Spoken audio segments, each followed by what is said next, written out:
so I did it. And then it was just like so successful immediately that it kind of, I was like, is this what dealing drugs feels like? Like I've never made this much money from doing this little work in my entire life. And so that was then a huge factor in being like, okay, this is really nice. The stigma was bad and I have faced a lot of bad consequences for it. But like once I was in it and I was able to actually like live a life where I have time, it was amazing. Welcome to Queer Talk, the #1 podcast to connect you to all of your favorite queer creators in a space where we share our stories on all things queer related. And hey, if you're new, listen to this, give us a follow on Spotify and subscribe on Apple Podcasts. We are now streaming full video episodes, guys, on YouTube. So if you guys, wherever you're watching, TV, phone, tablet, be sure to hit that subscribe link. Link to watch is in the description below. Today, our guest is a TikToker, a sex worker, and a mental health advocate. You can find her at XXX Summer Breeze. Please welcome Summer Breeze. Hello, I'm so happy to be here. I'm so excited. In a pandemic world, this is like a little outing for me. I know, right? This is one of the reasons why I started the podcast, was because I was like, holy shit, like I'm getting this following on TikTok. I feel like it would be fun to meet other creators and for like their followers to see them on longer form content. I was like, it's a win-win-win for everybody. And it's just like nice community for a little bit. It really is. I've met so many cool queer people and I got a job from one person that was just like, you just never know what the fuck is going to happen, which I think is really neat. That's so sick. Yeah, I just like stalked you so hard. I saw you liking all of my videos and I was like, oh yeah, she's doing the amount of stalking that I've done. I love the sad gifted kid burnout. Mm-hmm. Like a lot of my therapy has been about that. So yeah, it was really funny because like I'll see, and like I posted it to Reels and it's also taking off on Reels and people are like, this whiny bitch, like this stupid girl, like this sounds like everybody, and like just like being like, oh, whine about you being gifted, and I'm like, that's not it at all, but it's all right, you can project. They're always gonna say the word. There's like what I have found with the internet is that like people will have every possible bad opinion there is to have, and that's just gonna be them, and that's what they're choosing to believe, and they will tell you, and you just gotta ignore it and be like, the right people will find this. Yeah. Honest to God, I love when people just are overtly, like if they're overtly homophobic or they overtly don't like me, I'm like, okay, at least you said it with your chest. Yeah. But like, it's the petty shit. It's like, your hair looks like shit. And I'm like, oh, okay, I just got it done. But like, all right, that's really mean. I hate it when it's like I'm making something that is so obviously just like a joke for laughs, and not like a Republican man joke where it's actually very offensive. Like truly just like, I'm trying to make my friends laugh. I made myself laugh with this. Somebody comments with like a discourse essay paragraph, like analyzing all my shit. And I'm just like, it wasn't that deep. It's never that deep. It's never that. Those are my favorite because like those people literally there's character limits. So they're literally like, okay, that's not going to send. So I got to copy, then I got to go to my notes, then I got to redo it, and then I got to paste it in replies. Like the amount of time, I'm like, wow, that definitely took a lot of time to cultivate. That sucks that I'm just going to block you. Right. It's just like, wow, they cared so much. And I care so much less. You have to not care. I mean, it's hard, especially when you like get a following so quickly and you're just like, oh, I went from like literally just people from my college seeing this to now like there's so many strangers. Like it's hard to navigate it, but yeah, I quickly learned like you just have to simply be Beyonce. Beyonce does not interact. She's above. She really is, which is super, super fucking cool. Super, super. I had followed you like a while back, but then I went to your Instagram and I was like, this chick is this is awesome. Like, look at all of this. Look, like your memes are on point. Thank you. I mean, it's been a weird year for me creatively. Honestly, I think the pandemic was just like so much on creative. So like I had bursts of like hyper creativity and I'm making like amazing shit. And then I would go like months at a time where I didn't post a single thing. So yeah, thank you. I love making memes. I honestly think I might like TikTok better than Instagram. Yeah. I might be willing to like make a little switcheroo. but I did focus on Instagram for a really long time, and I built a really awesome community there of queer people and yeah, people who have trauma. I think we all just kind of like are like little magnets to like finding each other, and we just like bond through that. And it's been really cool because I have like, I mean, I'm trying to pick and choose what I disclose. I used to just like dump my entire personal life online. But it has been nice because like as I have been going through my healing journey, I have like been able to change the content and the memes. And I feel like a lot of people have been able to kind of see me grow, which is a cool social media phenomenon that I'm happy to be part of. It is hard to meet a queer person that hasn't had some form of trauma. Like I find it like it's a rare find. It's like a fucking unicorn. Like they're unicorns. No, I recently have been hanging out with this guy, and he's queer, but he literally like grew up in a commune and has no trauma. And it's like hard to even like he just, everything about him like kind of just like blows my mind. And I'm just like, I don't know if we can really like relate to each other, because it's like he was saying like, yeah, I basically had like 30 parents and they were all amazing. And I was like, I basically had like none and they all sucked. 0.5 parents? Yeah, 0.5 parents and then all their shitty friends that I had to spend time around. Like, yeah, good stuff. I feel like that sucks too, because then it's like that's the pinnacle. Are we ever gonna reach that? And then you just see where you're falling, and then you're like, fuck that guy. That guy fucking sucks. I hate him. I have found that like the people I do get along with best, and it's good. It's hard with dating and queer dating because like you can find yourself extremely drawn to somebody and you guys hit it off immediately, and it's because you can relate so much with your trauma, but that ends up being like the ultimate downfall of your relationship, because both of you truly should not be dating right now. You should be in therapy. Yeah. It's not a trauma bond, it's a bond of trauma.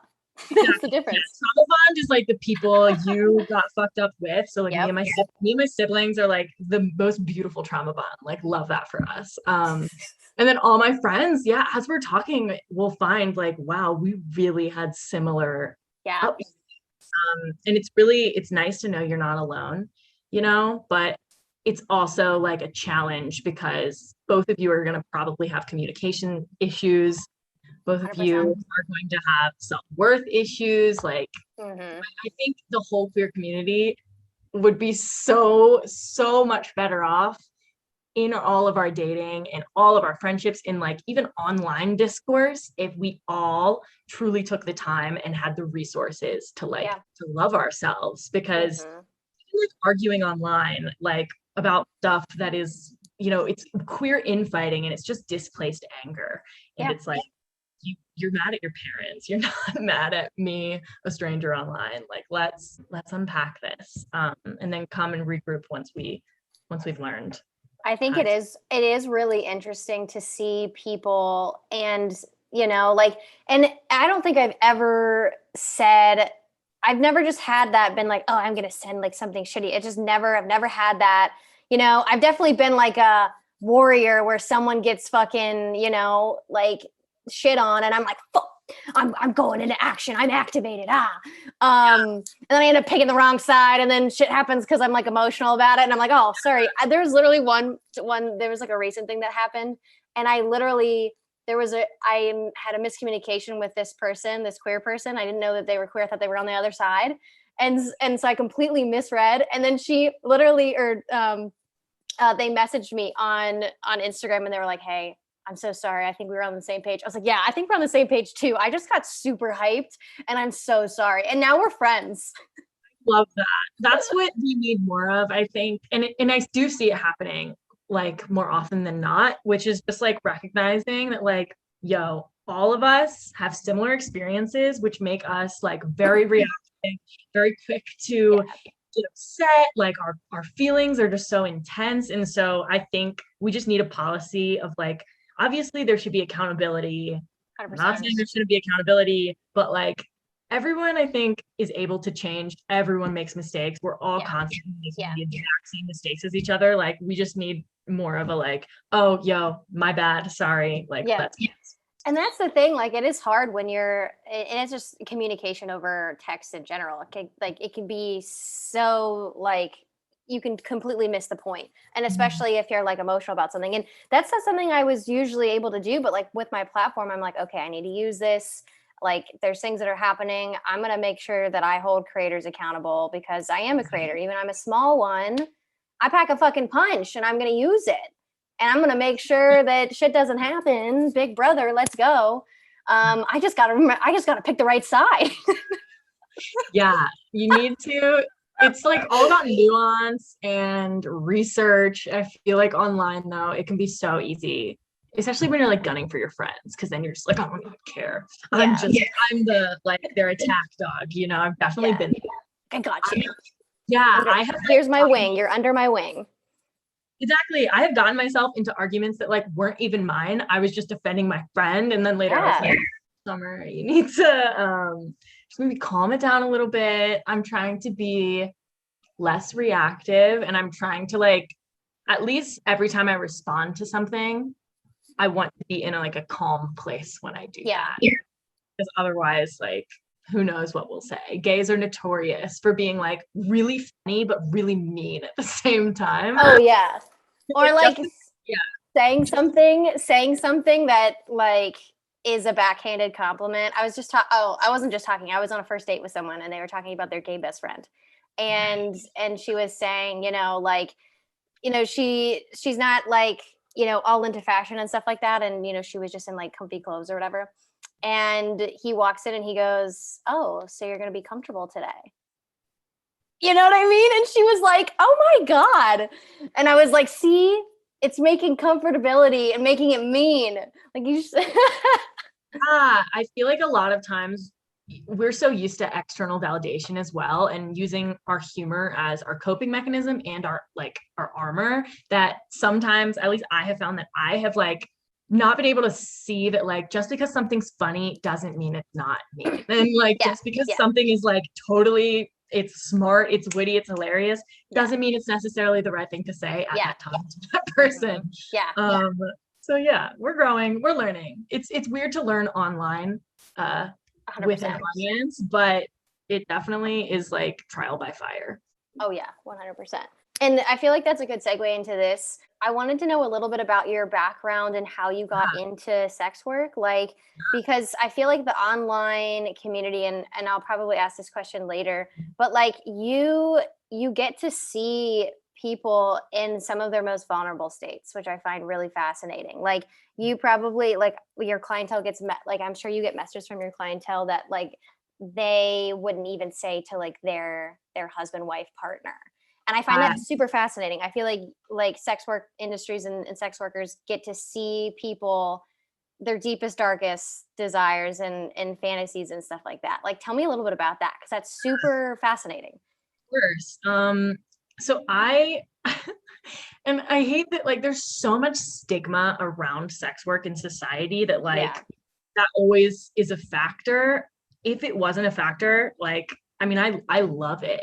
The first time I ever watched lesbian porn, which was like before I even came out to anyone, right? Like, it's, of course, the L word is the gateway drug. So I was in college freshman year, like watching the L word in my quad, hoping my roommates didn't know what I was watching. Like, oh my God. And then I was like, okay, I see that they're hooking up, but like there's a lot of fade to blacks here. And I think I need some further instruction on like what exactly they're doing. So of course I go online, and I remember in like the lesbian porn of the industry and years past was definitely very like male gaze centered, but like at the same time it was still like, whoa, those girls are getting paid to hook up, and I'm sure they're having literally so much fun because it's gay and hot. And I was like always like, that'd be sick, that'd be such a sick job. So it was kind of always in the back of my mind, just like, burnout gifted kid, like it's hard to break into an industry where there's so much stigma, unless kind of your back is against the wall. And like, I wish we lived in a world where everybody in sex work could be like, I'm doing this because I love it, and I'm doing it exactly how I want to because I love it. But like, the reality is like, I mean, so many people joined OnlyFans because of the pandemic. I was lucky. I joined right before the pandemic, like a That's month. good. Yeah. But again, like I had always thought about it, but then like there was a month where I went to Vegas. I got flown there because I was making memes for the sex toy company. It was dope. And while I was in Vegas, I meant to be a sugar daddy, but I don't have the funds. And so I went out to a gay bar and I was just buying everybody drinks. And I was just like, this is amazing. Yeah. And I was like, oh my God, I'm not going to make my rent. What am I going to do? So I was like, you know what? Now's the time. I'm dropping the MF OnlyFans. So I did it. And then it was just like so successful immediately that it kind of was like, is this what dealing drugs feels like? Like I've never made this much money from doing this little work in my entire life. And so that was then like a huge factor in being like, okay, this is really nice. The stigma was bad and I have faced a lot of bad consequences for it. But like once I was in it and I was able to actually like live a life where I have time to actually like fix my mental health, make content, like it was amazing. And yeah, I definitely have found that it's really rewarding, especially with OnlyFans. Not that I would never do paid scenes. Like I'm super down, especially at this point in the economy, but like I got to make the porn that I wished existed when I was coming into my sexuality. Like what were the things that I was like frantically Googling, like trying to find this thing, you know, like I don't want this like weird, a man is telling these girls what to do, like whole thing, and it's not even like real gay sex, like how people actually do it, and there's not a lot of intimacy there. And so I've gotten to like meet a bunch of people and hook up with a bunch of people that like I don't think we would have made that connection not both doing sex work. And we ended up having like a beautiful connection. And there's also like, as a queer who used to date with a lot of trauma and date a lot of people with a lot of trauma, it would suck because my sex life was so intricately tied with relationships that I'm not very good at. Like I'm not good at, I need help. So with the OnlyFans, it's like there's professional boundaries. It makes it so much easier to actually like have an existing stable relationship with somebody that is sexual and platonic and even maybe like intimate and romantic at points, but it doesn't explode like many relationships do. So being a therapist, there's so many things to talk about, but like my favorite messages that I get are from queer women who are like, I mean, some of them are stressful because some girls are literally like still dating men and they're like in my DMs, like, I know I'm gay. Like, you're so hot. Like, I'm so gay. Like, I don't know what to do. What do I do about my boyfriend? And like, it's hard because like, I mean, I'm going to be honest. Like I was $10, I'll give you advice. Right? Exactly. It's like, they are paying for a service. I do think I can help, but yeah, it's definitely like therapy. Like I have to kind of say like, listen, this may not be the answer you're looking for, but figure out a way to open up your relationship or you're going to have to break up, like point blank. Yeah. It sucks that you're in this moment of turmoil, but like a lot of queer women have been in this same situation and like, look at me, I'm on the other end of it. Yep. I went through a really hard breakup with my ex, but now I have done so many lovely, amazing gay things and like found my identity truly. So yeah, I will have like conversations like that, like daily with people. And it's like, they're at a really pivotal moment in their life.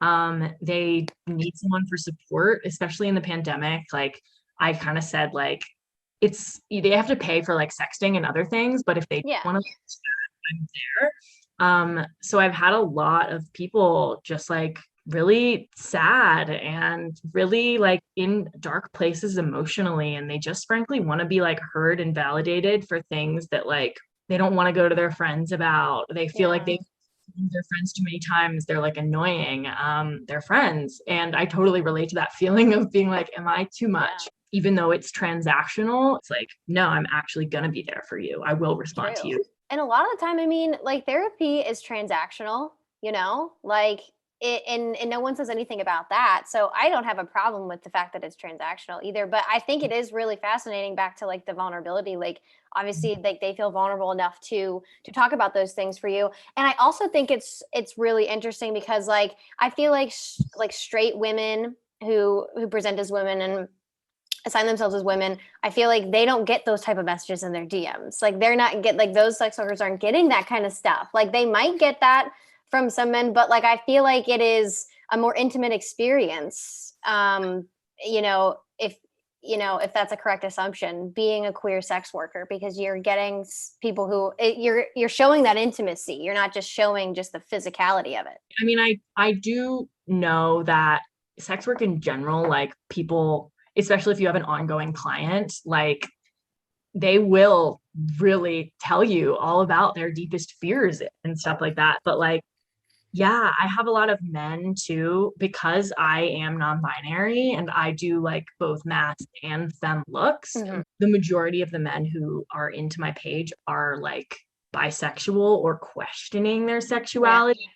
People say like, oh, the gay agenda, gays are just trying to convert everyone into being gay. And people are like, no, we're not. No, I I want to make everyone question their sexuality.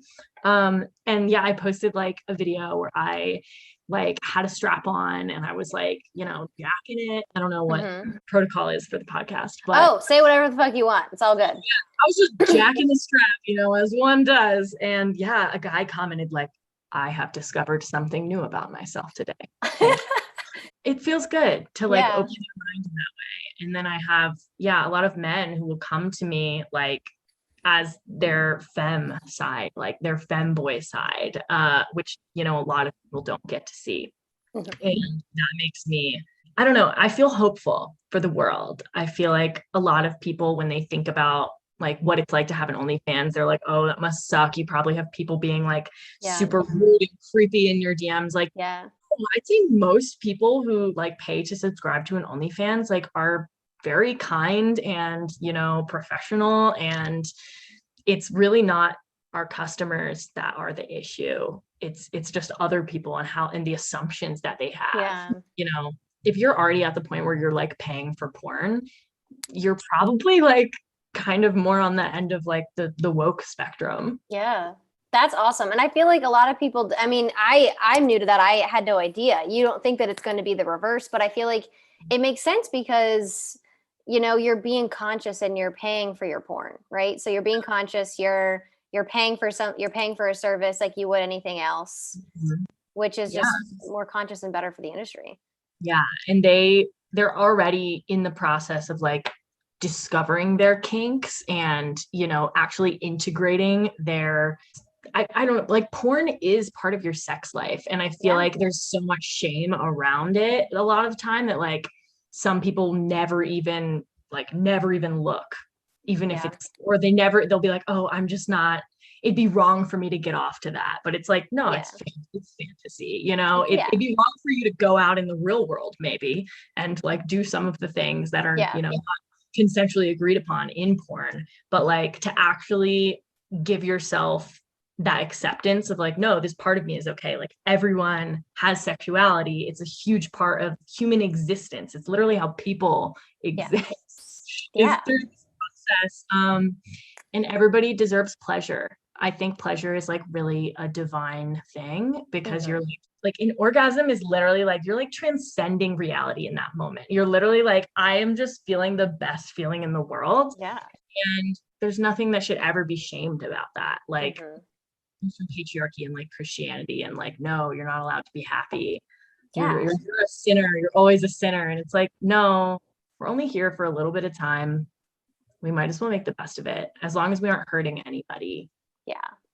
They put us in these bodies for a fucking reason and we're not allowed to use what we can, Just saying, if pregnancy is God's will, like so is fully having butt orgasm. Yeah.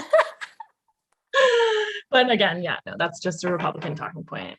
Fully pro-choice over here. Oh yeah. I saw some of your stuff too because I too have Republican family. Everybody. Oh yeah. Yeah. So it's a lot of fun. I was hanging out, and we'll do Sunday dinners, and I don't go to everyone. I'll go to like a couple because like boundaries. And I went home because my sister was like, "Are you coming tonight? You haven't been there like the last couple times." And I was like, "Yeah." My parents live like 40 minutes away. So I was like, yeah. I'll come. And I was talking to my dad, and I was like, "Oh my God, like my hair, like my hair on my legs is longer than yours." And he was like, "Come on, Bree. Like, I thought that was just like a summer thing." And I was like, "It's an everyday thing." I was like, "What, am I supposed to shave?" And he's like, "Well, yeah." And I was like, "Well, do you want to shave?" And he's like, "Well, no." I was like, "Why? Why don't you want to shave?" He's like, "Because I'm a guy." And I was like, "Okay, well, I don't want to shave because I'm a girl." And he's like, "Well, they don't do that." I was like, "Who?" It's the So same funny. thing with my family. So It's funny. like they have just never questioned the things that they've heard that Yeah, are yeah, they have to always do. And I was just born into this world like, I don't, what even is that? What is etiquette? What is manners? yeah, Like yeah. my Joker origin story is that my Uncle Matt, who I love, is like amazing at burping. And when I was growing up, he would like do these huge burps, which were like, my dad would just be like, "Oh, like hell yeah, bro, like nice burp," or Yeah. whatever, And then I did it. I would do a huge burp and suddenly it's unladylike. And Oh, it's like, I got in this huge fight with my dad. He's just like, "You wouldn't do that around your grandma." I'm like, "Matt does it around grandma." And he's like, "Well, Matt's a guy." And I'm just like, "But what the like, fuck? why does it matter?" And he's like, "It just does." And I'm just like, "No, it only matters because you're saying it matters. And we're allowed to change the rules at any moment." Yeah. Like, being queer is just being a little maverick. They've What just if never had to question anything because they fit so perfectly into heteronormativity and performing heteronormative behaviors. And so, like, when I do it because it's fun, because I like to see the puzzled look on their face. And then I ultimately know it's not going to do anything because usually it's like, "Oh, like, come on, Bree, you're going to take it to another level like that." Or like, "Oh, like, I didn't mean it that way." And, "Oh, we're going to go down the road." Like, they usually like try to like minimize it when I get to a point of like being right. And I think it's like really they funny. bait you.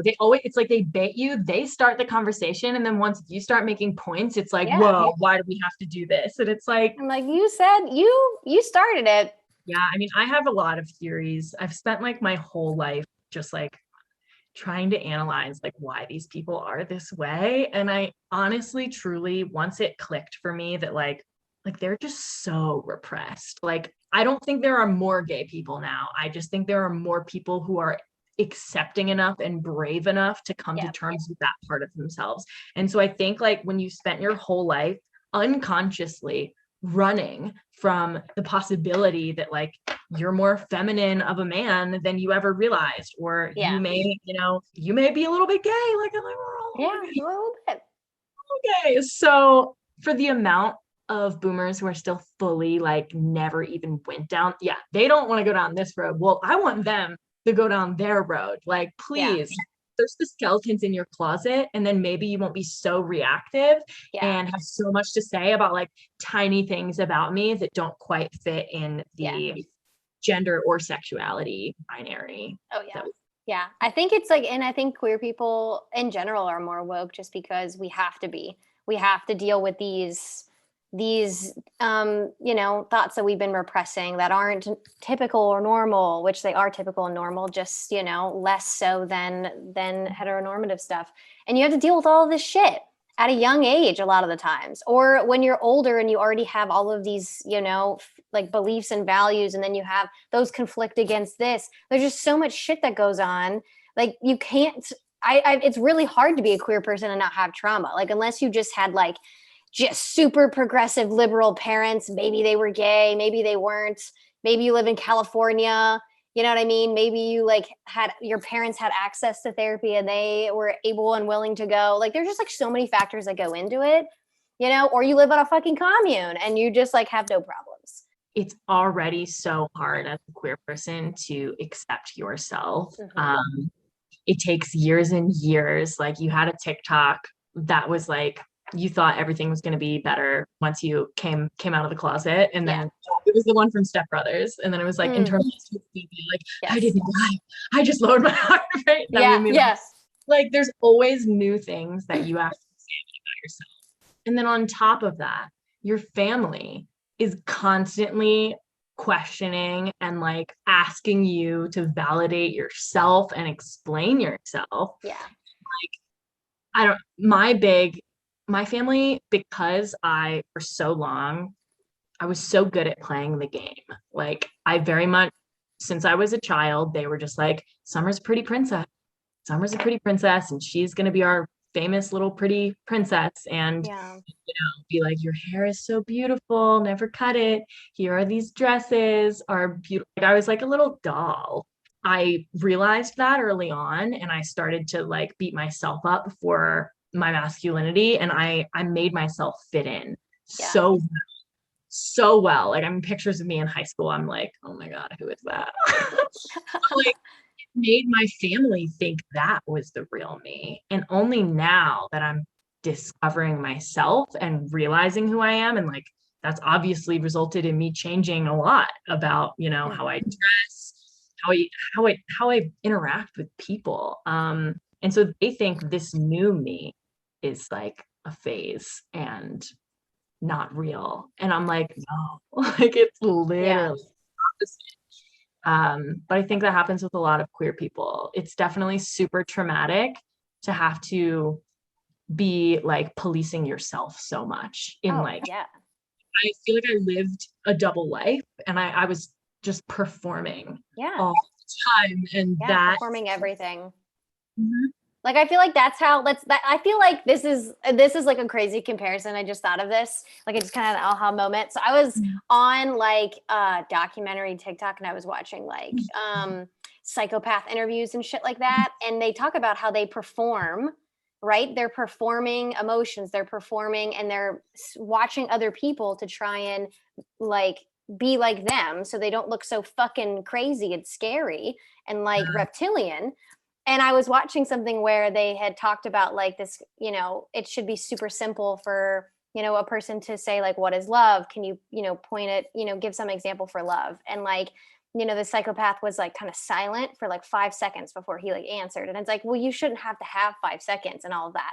But it's funny because it's like queer people learned how to perform like straight people. And that's the closest. I feel like queer people are the closest to know what it's like to be a psychopath, because we had to perform to be like quote unquote normal. Ways I have been like, am I crazy? Like, did I just like, I can see how from the outside it may have looked like I just snapped. There's so much with like shaving your head. Of course, there's always like, what happened to her? Yeah. I feel like in high school, like I had so many straight friends, and like all of my friends that were girls, like, I mean, now I think of like one or two now, but for the most part, like the girls I was friends with in high school are still like very straight. And I feel like I'm just like, you did a good job performing straight then. I would mimic their mannerisms and like especially their style, their outfit. I feel like I got called out for it like once. Like my friend was just like, I mean, she was just like, you have bad style.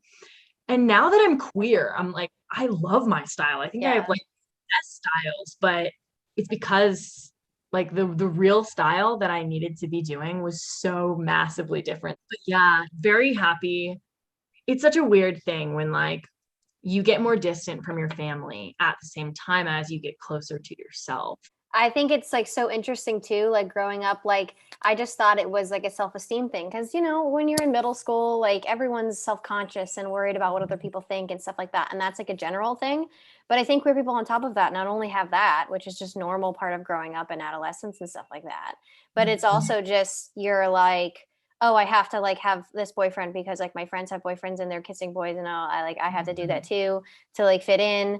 And like I remember like liking those kind of things because it kind of felt like a challenge, and I was not a challenge but like a status symbol, you know what I mean? Like, oh yeah, like I kissed, like I made out with this guy, like I didn't even know who he was. Like my first makeout was a random fucking dude that I literally like was at my friend's house. We snuck out of her parents' basement, and my friends were like, oh my God, are you gonna do it? I was like, yeah, I'm gonna make out with him on a fucking swing. And I literally, they were in the bushes and I was making out with this guy, ugly as fuck too, terrible. It was awful.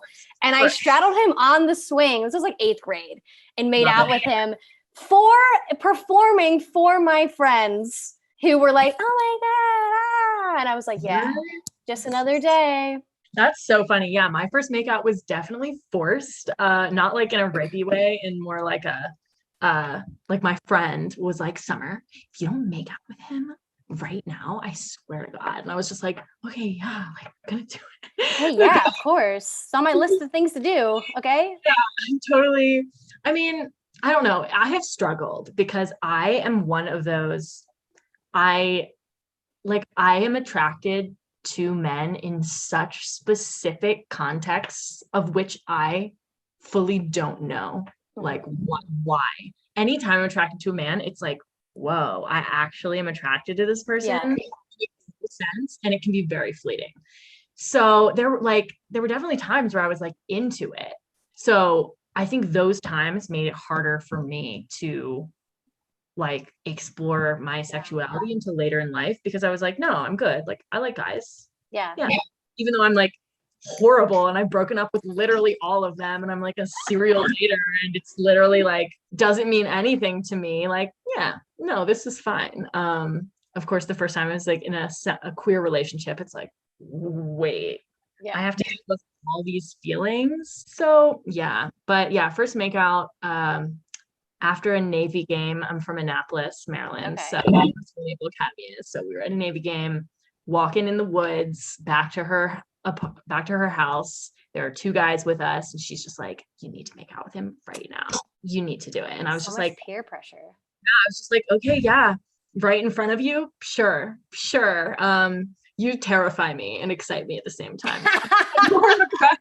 Probably had more of a crush on her for being a toxic woman than the guy. But yeah, I made out with him. Was just like, we did it. Got it over with. In retrospect, a lot of my friendships growing up, I was just like deeply in love with them. And that's why like everything was such a big deal. Like I feel like friendship breakup probably felt like the end of the world. Definitely. Really a lot of suppressed love.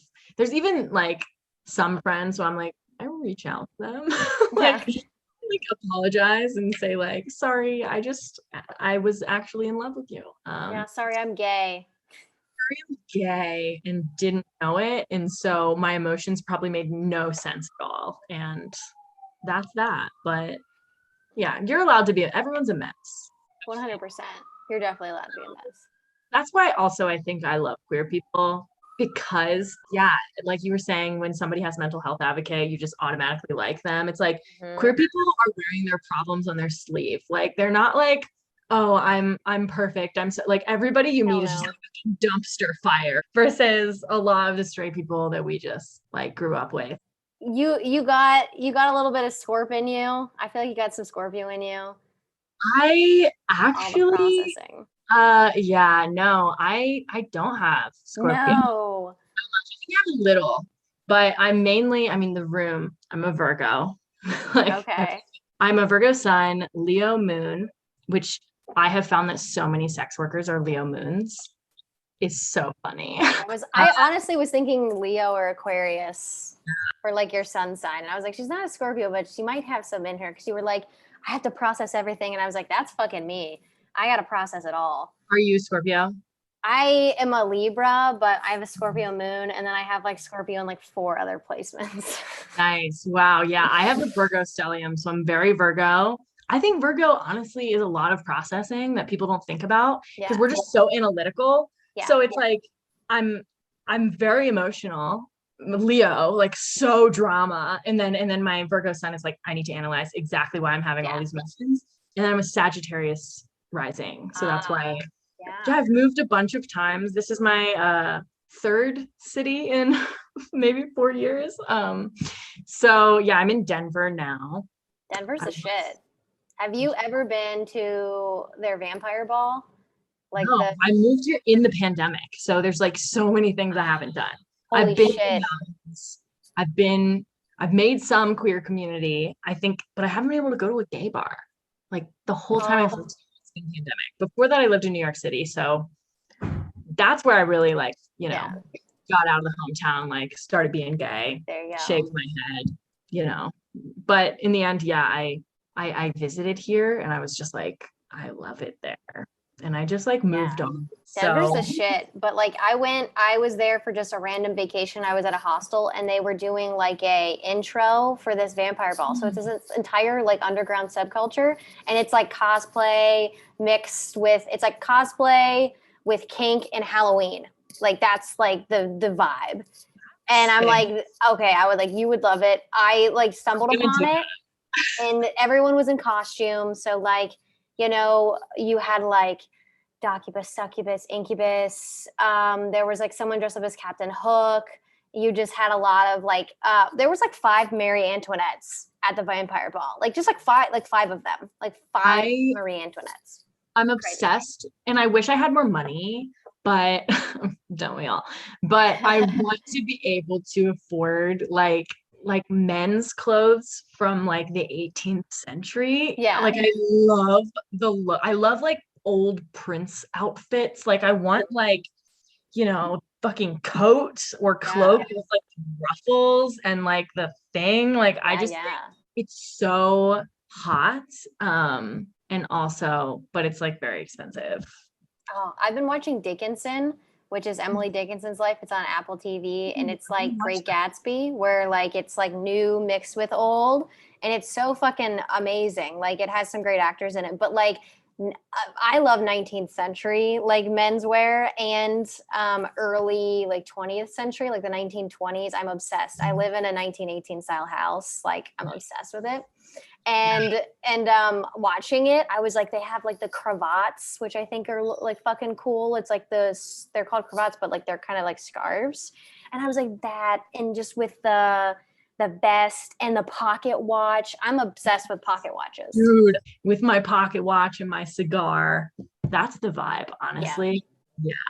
I think after the pandemic, since I love comfy. Like comfy is important to me. I hope that we all just dress to the nines, like whenever. Why not? We literally spent over a year inside. If somebody doesn't throw a Roaring's 20s party, I'm going to be fucking pissed because I have my outfit. I literally went to a Roaring 20s New Year's Eve party right before all this. Amazing.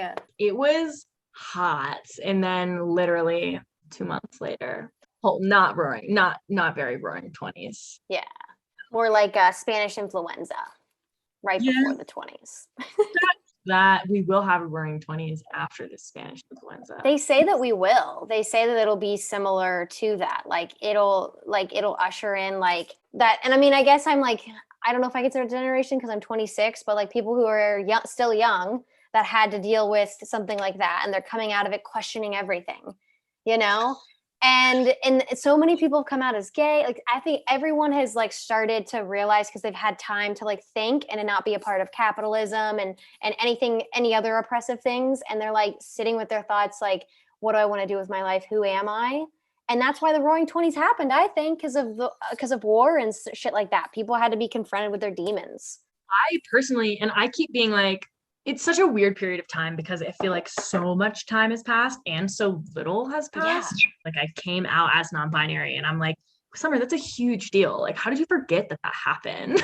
It's just been so dramatic that even like these major things that have happened in our own lives, it's easy to just be like, oh, that's how it's always been. But it's like, everybody is like completely different than they were when we went into this thing. A lot of processing. I think everybody had like at least like 5 personal tests of like their sanity. Oh, 100%. Actually like confront our emotions and how we deal with conflict. And like all of my relationships got completely like, okay, what's working, what's toxic. So yeah, everyone rolling out of this pandemic a brand new bitch. Hell fucking yeah. I feel like so interesting because I was out of like a serious relationship maybe a month before COVID hit. And I feel like if we hadn't done that, we would have stayed. Like it would have been something that would have been like bond, like we would have, like I don't think we would have broken up until it like got to the end. You know what I mean? So like I feel like if it didn't happen then, it would have been put off. Because that's such a big deal. And like now you have each other, you know, and stuff like that. And like, and so I'm kind of glad. I am glad that like the decision was made at the time, because I feel like it would have just dragged on. And like, I did so much shit. I had a fucking hoe phase. It was a fucking glorious. And I wouldn't have had that before. So I had a 2-week U-Haul at the beginning of the pandemic because I thought the world was ending, and so did they. It was very much like, oh, it's now or never. It's now or never. Let's quarantine together. And that ended up being like so stupid of me. Like, I literally did not know this person. We just fully like trauma bonded, U-Haul, did the thing. And then it was so intense, that relationship. It was one of those, I feel like this happens to queer people all the time, where like you have a relationship where like it's literally such a small amount of time that you're together, but it like is so catastrophic and it explodes.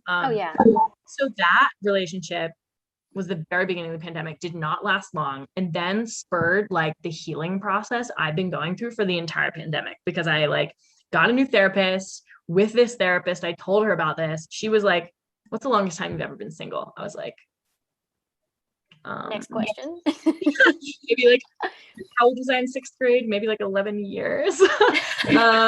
Like, it's been kind of nonstop since then, right? And so she was like, okay, I don't want you to date for like at least a year.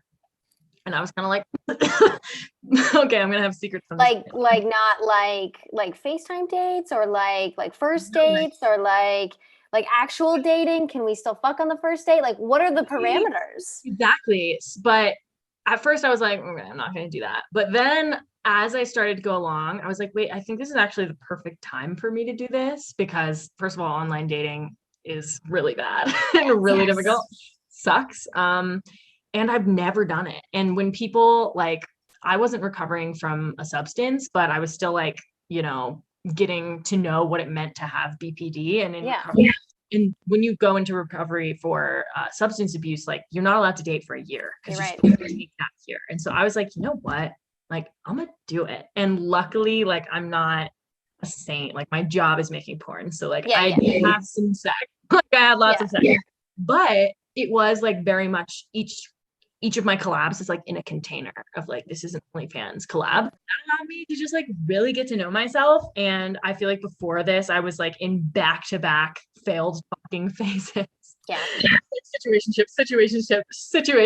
Mm-hmm. I didn't know why they weren't working, because I was so gay and like it was scary, and I didn't know how to communicate, and needed to sort out my attachment styles. So I feel like attachment styles, I can go on and on about that shit. Yeah, I am the very coveted. No, I'm the worst one, which is the rarest one, which is fearful. Disorganized. Avoidant. Yeah. So I'm both anxious and avoidant. Oh, shit. It's not fun, but it's something that you definitely, I think more people are this way than they realize. I was like very like, oh, I'm just anxious when I first learned about attachment styles. And I had to accept that, like, no, it's summer. Like, you have been very avoidant in a lot of ways, and you need to accept that. So yeah, I've been working on that. And I feel like when things finally open up again, I'm going to be like just reaching that 1 year mark. And now I'm like fully ready to date in a way that is actually healthy. Good. And yeah, I think the queer world needs more healthy relationships. Yeah, 100%. And just like the representation, right, needs to be like healthy too. Like, we don't just like, like queer coming outs or have a place, but like, can we see some happy motherfuckers? You know what I mean? Like, it would be nice.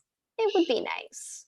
I think anytime there is like any queer representation of a relationship, like not in movies, in like, the micro celebrity sphere of queer influencers, it's like people are like, oh my God, like I love it. And they want it to work so bad that like, if it doesn't actually work, it's like, it fucks up everybody, and people pick sides, and it can be messy.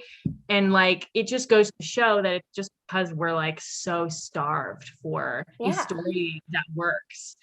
And that stuff matters. Like, it matters more to a queer person, and like, because they see themselves in that person. And it's like, it's almost like if you're a parent, or if you're a child of like divorce, you're like, well, they couldn't do it, so I can't do it. You know what I mean? I'm just like not wired for it. So like, I feel like queer people see that, and they're like, they see the representation and then they're like, oh my God, they broke up. Like there's no hope for any of us if they can't.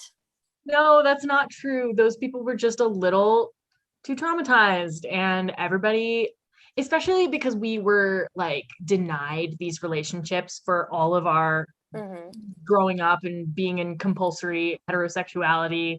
Like, I feel like as soon as we realize it about ourselves, we are just like, we just want to jump in. And that's why U-hauling happens. And U-hauling is actually like extremely toxic and red flag behavior, but it's like a hallmark of the lesbian and sapphic communities.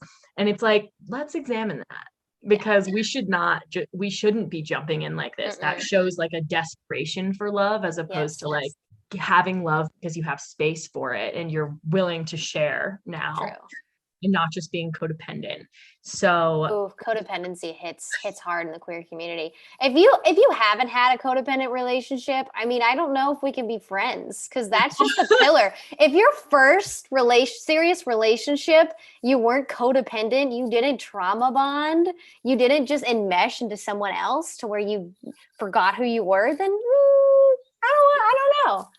You haven't had at least 3 extremely codependent friendships where you literally have to ask this person, is this cute? Is this okay? Before you do literally anything, we aren't going to relate. I used to do that all the time, but I am a Libra, so I can be a bit indecisive. And I'm like, but does this sound like a better message to my boss? Or does this sound like a better message to my boss? Like, what am I trying to convey here? And she's like, I don't, just like fucking pick. Like, why do I need? I was like, but I want your opinion because I love you and I want it. She's like, just pick a fucking thing. And I'm like, well, here are my options. I relate. I like to tell people that means that I solve my problems by being hot. I'm like, I don't know how to deal with this, so I'm just going to look cute and hope that the decisions get made for me. Yeah, there you go. So this will be our Question with the Queer segment, guys, where we try to answer your questions on life, love, happiness that we have no business trying to answer, but we're going to do it anyways. This question comes from Anonymous, and they ask, was it harder coming out as queer? Was it harder coming out as non-binary? Or was it harder coming out as a sex worker? Okay, yeah. Good question. Great questions. So coming out as queer, I'm weird in that my family has always been very conservative, and I've just always kind of like by default kept secrets from them. So as soon as I knew that I was queer, like when I was a freshman in college, I was like, I think I'm bi. I just kind of like tweeted that shit. I was like, yo, I'm bi. So I like came out online far before I ever came out to my family. I was very out and very gay online for a very long time before I actually came out to my family. I ended up just group chatting everyone. And just, by the way, just want to like, get this on the table so it can be a thing. And I don't really want to talk about it that much, but like, I am gay. I will have a wife. And I can't wait. Like, have a great rest. And I can't wait. See you guys later at high noon tea. Okay. So being queer was the easiest one because that's the only one I've actually like talked to my family about. Being non-binary was something I discovered about myself this past summer. I was meditating, and in my meditation, I just heard like crystal clear. It was just like, I am a man and a woman. And I was like, who said that? Who are you? It just kept repeating in my head. And I was like, okay. And I mean, some non-binary people are like, I am neither a man or a woman. Yeah. My form of non-binary is like, I'm both, bitch. Like I go back and forth. Sometimes I'm both at the same time. That I came out on my Instagram, which is basically like, this is my whole life. But I have not talked to, I came out to my siblings, which was not that bad.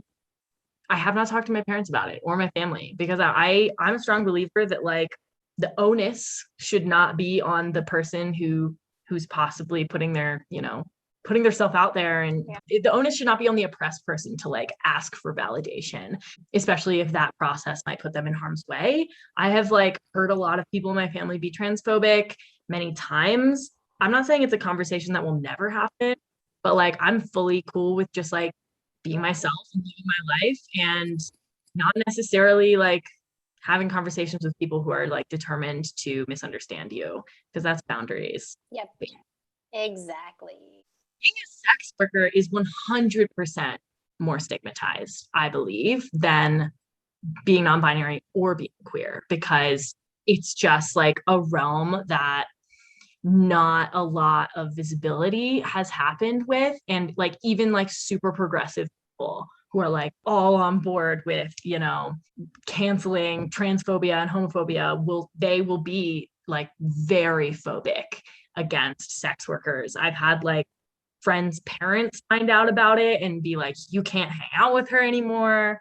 I was outed for it in a way that like did not happen with my sexuality. It's not like, oh, did you hear this person came out as queer? It's just like, oh my God, do you know what Summer's doing now? You know, and that I just, yeah, there's a lot more, we have a lot further to go, I think, in terms of normalizing and destigmatizing sex work. That's a conversation that like I never know whether I'm willing to have with someone or not, because I never know what they're gonna say. I would say I face the most like day-to-day stress from being a sex worker. Crazy. I find that so crazy. Like it might affect my, I mean, like I'm trying to distance myself from my last name. It's not like, I don't know, I wouldn't, not that it doesn't happen, like, because I know there are laws and stuff, but like people do get fired for being trans, but like it's not even a question that people get fired for being a sex worker, or that people will not be able to ever get another job for the rest of their lives. Like people regularly talk about that as if it's the fault of the sex worker and not the fault of the society, and something that like requires protection. Yeah. I mean, look, like I come at it from an entrepreneurial standpoint. Like if you're making fucking money, then like why are you like, if I was going into sex work, I'd be like, I'm gonna make a shit ton of money so that I never have to like deal with having to get a job and having to deal with someone not giving it to me. You know what I mean? Like I'm gonna fucking buy the shit that I want to buy. I'm gonna retire early, maybe start another business, or maybe do something like a passion. Yeah. It's just like we're okay with capitalizing off of our bodies in so many different ways. Like people who do physical labor, that's again like you're capitalizing off your body. Athletes, you're allowed to capitalize off of your intellect. I use intellect, of course, but it's like I like to be able to not like fry my brain at work. I've had jobs where it's like I'm getting paid as a creative, and I'm just being like forced weekly to like pump out new ad campaigns, and like that just was not for me. Like I like to talk to people. I like to spread joy and pleasure. And again, it's like if I was a cop or if I was in the military, those are acceptable ways to be paid to kill people. And like I am paid to give orgasms. Very different. It's nuts. Yeah, there's no violence in it. No one's getting hurt. So what's the big deal? It's just because people are terrified of sex. Oh yeah, but they're so accustomed to violence. Mm-hmm. So like that is it's so acceptable to have that, because our whole country has been built on violence. Yeah. We got the country by violence. Literally. And we're probably going to go out with violence, you know? Right? How much better would this country be if it was built on sex work and built on being hot and nice? I will say part of the West, when they, had the frontiers and all that shit, was with sex work. Because it was all of the guys that were going to work in the wild, wild West or whatever. The women were the ones that were the sex workers, and they had the money. That's sick. I would love, if you look into it, it's fucking dope, because they were they were some of the truest entrepreneurs. Yeah. At least when they were like pioneering the frontier and stuff like that, because like the guys would work all day long and they would go and to the saloons or whatever, and they ran away with all the cash that they were doing with mining the railroads or whatever the fuck they were doing out there. But that's awesome. I do wish there were like, I think there should be brothels. I think that sex workers should be able to have, they should be able to have like workplaces where they can be together and have safety, as opposed to like just doing everything undercover. Even like online, it's like it's starting to get very difficult. Like when I first made my OnlyFans, it was like poppin' and I never had to worry about it. Now it's like I can't post anything on Instagram, even like fully, like I'm not pushing the envelope, like I'm clothed in this. They will still report, like all my pictures get reported immediately. Wow. Yeah. So it's like, it's difficult, not gonna lie. Like, I think there has been a lot of glamorization of sex work in terms of like, oh, we're just making so much money. And like, it is a really nice way to make money because it doesn't take as much time. But like, you're always like looking over your shoulder, like, am I gonna get deleted? Am I gonna get deleted tomorrow? Like, everybody has a backup account. And if you get deleted, then it's like, okay, that's my whole source of income. Yeah. The whole thing I've come to rely on. So it's really terrifying to have your life in the hands of Mark Zuckerberg, especially when you get paid to be hot full And time. he gets paid to look like a fucking psycho.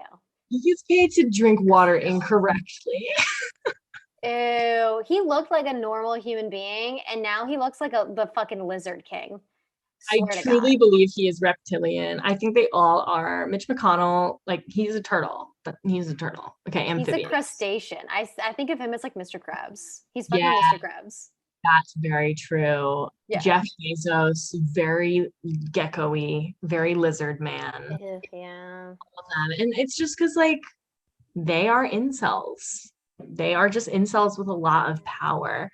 So they see like women primarily actually getting in charge of their money and getting in their bag and making profit off of something that like everybody needs. Like not everybody can just get off in their head or like being a hot book, you know, like Yep. for people to have orgasms, which are very good for people's health. There's so many reasons why it's like important to pleasure yourself. All right, Summer, do you want to answer some questions really quick? Yeah, you do. Let's go. Apple or Spotify? Spotify. 100. Chocolate or vanilla? Vanilla. Hot take. Oh, hot take. Truth or dare? Truth always. I'm such a Virgo. I can't do the dare. Like, don't make me dare, please. Okay. So you've seen the L Word because we talked about it. If you had to save one character, would you save Tina or Jenny? Jenny. Why? Why? I don't know. Something about crazy girls. I'm just like, I love you. Please marry me. Yeah, no, Tina's I mean, boring. yeah, Tina is boring. She's Jenny just was boring. Tortured artist.